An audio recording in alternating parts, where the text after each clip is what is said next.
জলপাইগুড়ির স্বাস্থ্য পরিকাঠামোয় যুক্ত হলো এক নতুন মাত্রা। বুধবার জলপাইগুড়ি সরকারি মেডিকেল কলেজের অন্তর্গত সুপার স্পেশালিটি হাসপাতালের ক্যাম্পাসে লিকুইড মেডিকেল অক্সিজেন প্ল্যান্টের উদ্বোধন করলেন মেডিকেল কলেজের এমএসভিপি কল্যাণ খাঁ।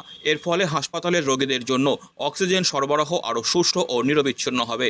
করোনা মহামারীর সময় অক্সিজেন সংকট যে কতটা ভয়াবহ হতে পারে তা আমরা হাড়ে হাড়ে টের পেয়েছি। সেই অভিজ্ঞতা থেকে শিক্ষা নিয়ে এখন দেশের বিভিন্ন সরকারি হাসপাতালে লিকুইড মেডিকেল অক্সিজেন প্ল্যান্ট বসানো হচ্ছে। জলপাইগুড়িতেও এই উদ্যোগ নিঃসন্দেহে প্রশংসনীয়। লিকুইড মেডিকেল অক্সিজেন প্ল্যান্ট চালু হওয়ার ফলে পাইপলাইনের মাধ্যমে সরাসরি অক্সিজেন সরবরাহ করা যাবে। ফলে সিলিন্ডার বহনের ঝামেলা থাকবে না। জরুরি সময়ে অক্সিজেন সংকটের আশঙ্কা কমবে। হাসপাতালের বিভিন্ন ওয়ার্ডে অক্সিজেন পৌঁছানো আরও দ্রুত ও কার্যকরী হবে। চিকিৎসার গুণগত মান উন্নত হবে এবং রোগীদের জীবন রক্ষা আরও নিশ্চিত করা যাবে। উদ্বোধনের সময় কল্যাণ খাঁ বলেন, এই প্ল্যান্ট চালু হওয়ার ফলে জলপাইগুড়ি মেডিকেল কলেজ ও হাসপাতালের অক্সিজেন সংক্রান্ত সমস্যার সমাধান হবে।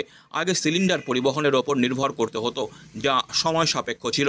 এখন পাইপলাইনের মাধ্যমে অক্সিজেন সরবরাহ আরও সহজ হয়ে গেল।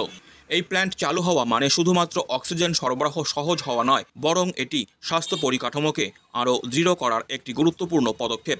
ভবিষ্যতে জলপাইগুড়ি মেডিকেল কলেজের পরিধি আরও বাড়বে, রোগীর সংখ্যা বৃদ্ধি পাবে।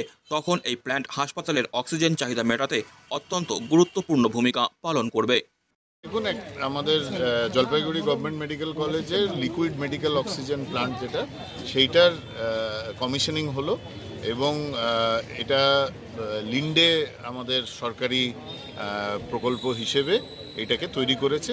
আগামী দিনে যেটা হবে যে যত রুগী আমাদের ওয়ার্ডে কিংবা ধরুন অপারেশন থিয়েটারে যে অক্সিজেন লাগে পাইপলাইনের মাধ্যমে, সেই অক্সিজেনটা আমরা এই ট্যাঙ্ক থেকেই পুরোটা পেয়ে যাব, যাতে করে ওই সিলিন্ডার বা ইত্যাদি যে সমস্যাগুলো থাকে সেইটার থেকে আমাদের অনেকটাই সুবিধা হবে এবং পুরোটাই আমাদের জলপাইগুড়ি গভর্নমেন্ট মেডিকেল কলেজ সরকারি ব্যবস্থাপনা এবং লিন্ডের হাত ধরে এই জিনিসটা আজকে হলো। Thank you.